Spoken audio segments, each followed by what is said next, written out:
সুপ্রিয় দর্শক, আসসালামু আলাইকুম। আজকে আপনাদের সঙ্গে আমি ছোলার ডালের বড়া রেসিপি শেয়ার করব। আমি 1 ঘন্টা ছোলাটা ভিজিয়ে রেখেছিলাম। এবার একটা ব্লেন্ডারের সাহায্যে খুব ভালো করে পেস্ট করে নিব।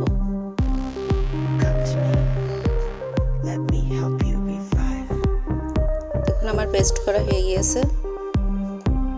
এবার এর ভিতর সব উপকরণ অ্যাড করব। প্রথমে পেঁয়াজ কুচি করে দিলাম। এবার আদা রসুন বাটা অ্যাড করে দিলাম। এবার মশলা বাটা দিলাম, জিরা বাটা, ফল বাটা।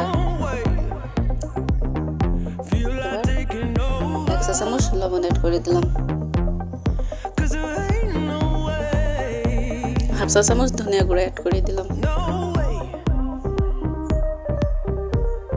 এবার 1 চা চামচ লঙ্কা গুঁড়া অ্যাড করে দিলাম।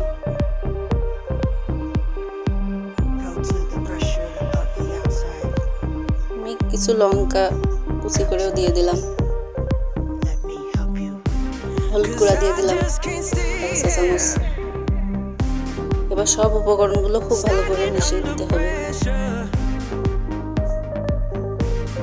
হাতের সাহায্যে খুব ভালো করে মিশিয়ে নেবেন। মেশানো হয়ে গেছে। এবার আমি কড়াইয়ে তেল গরম করে নিলাম।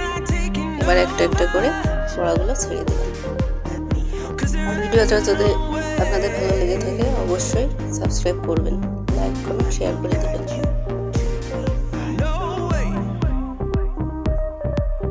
আমি একটা একটা করে সবগুলো দিয়ে দিলাম। এবার এক সাইড ভাজা হয়ে গিয়েছে। উল্টে নেব সবগুলো।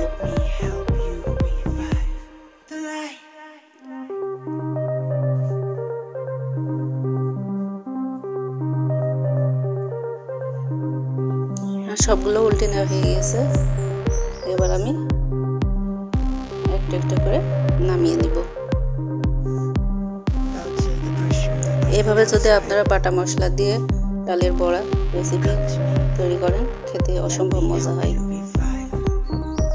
দেখুন আমার ডালের বড়াটা রেডি।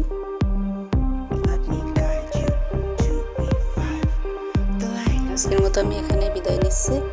আবার কোনো ভিডিও নিয়ে আপনাদের সঙ্গে হাজির হব। আসসালামু আলাইকুম ওয়া রাহমাতুল্লাহ।